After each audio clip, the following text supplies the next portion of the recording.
Bismillahirrahmanirrahim. Assalamualaikum warahmatullahi wabarakatuh. Perkenalkan, nama saya Saharuddin, biasa dipanggil Rudi, dengan NIM 2104411326. Kali ini saya akan menjelaskan beberapa pengetahuan tentang sistem informasi geografis. Nah, di poin pertama saya akan menjelaskan konsep dasar SIG. SIG adalah suatu sistem yang bertugas mengumpulkan, mengelola, dan menyajikan data atau informasi yang berkaitan dengan geografi. Data tersebut memuat data atau fakta permukaan bumi secara lengkap, misalnya keadaan geologi, topografi, jenis tanah, hidrologi, iklim, dan budaya.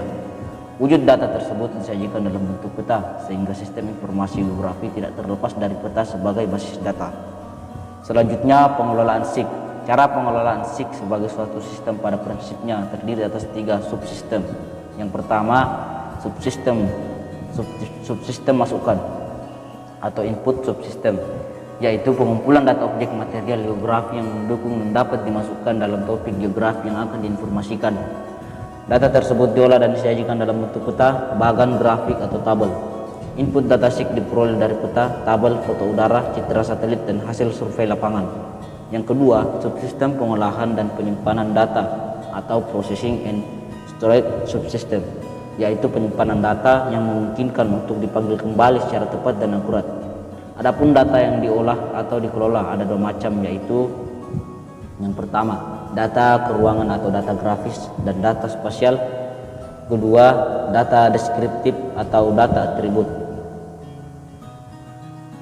Adapun pengumpulan data dan pengolahan data geografis dilakukan dengan 2 cara, yaitu yang pertama, penginderaan jauh berupa foto udara, citra radar, dan citra satelit. Yang kedua, data teristis atau pengukuran langsung di medan lapangan yang tidak dapat dipantau dari jauh, misalnya kepadatan penduduk dan batas wilayah administrasi. Nah, yang ketiga ini subsistem penyajian output subsistem, yaitu penyajian semua data atau sebagian data dalam bentuk tabel, peta, file elektronik atau digital, dan grafik. Dari ketiga subsistem tersebut, pengelolaan data geografi merupakan pengelolaan data yang didasarkan pada kerja komputer. Proses komputerisasi data, input harus berupa angka, atribut, atau numerik.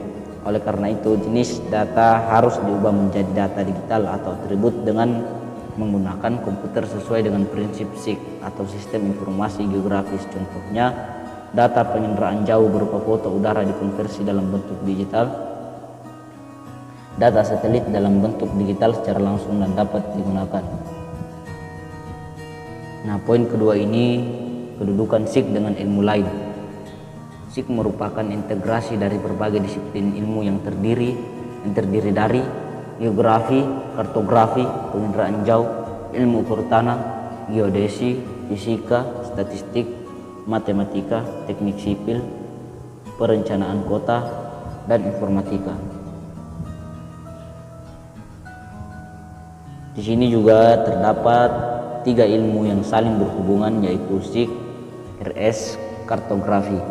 Jadi ketiga ilmu ini saling berhubungan dengan data spasial atau geografi.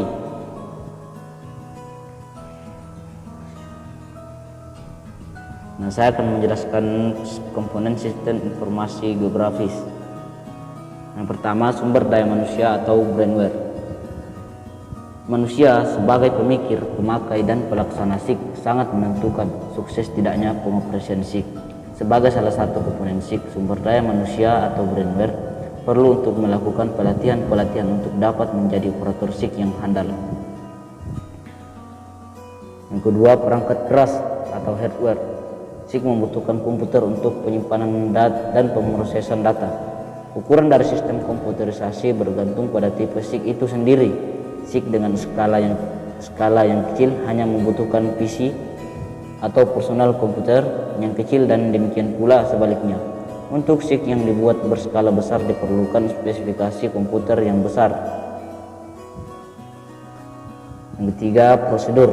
Yang dimaksud dengan prosedur di sini adalah bukan hanya prosedur penyusunan SIG-nya saja, tetapi termasuk prosedur kerja atau tata kerja yang berlaku pada suatu organisasi. Tanpa mengetahui prosedur kerja organisasi, maka SIG tidak akan memperoleh hasil yang diinginkan. suatu organisasi yang akan menyusun SIG tentunya ditujukan untuk keperluan memenuhi tugas pokok dan fungsinya. Yang keempat, perangkat lunak atau software.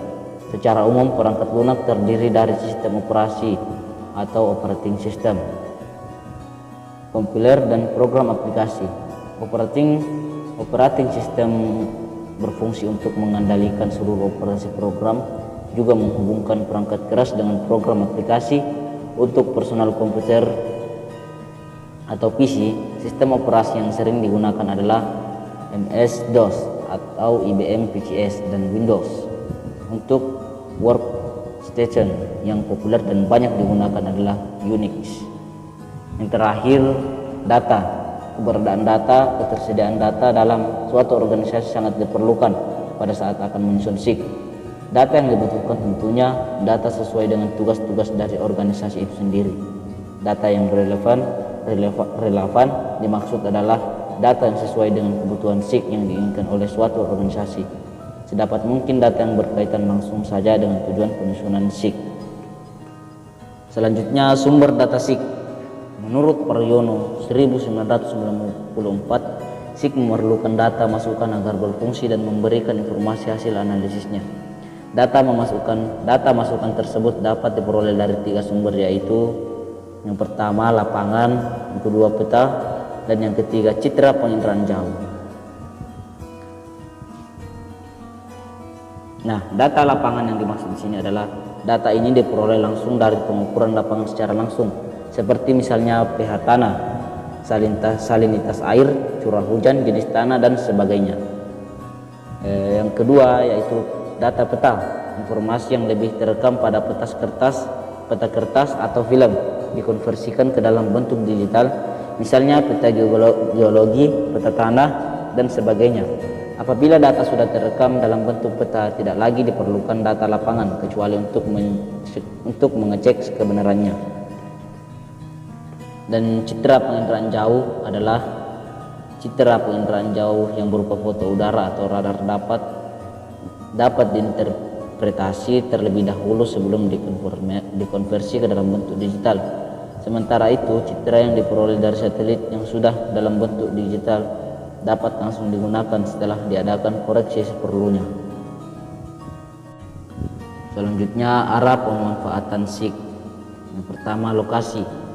Jadi tujuan lokasi ini untuk menjawab pertanyaan mengenai lokasi tertentu.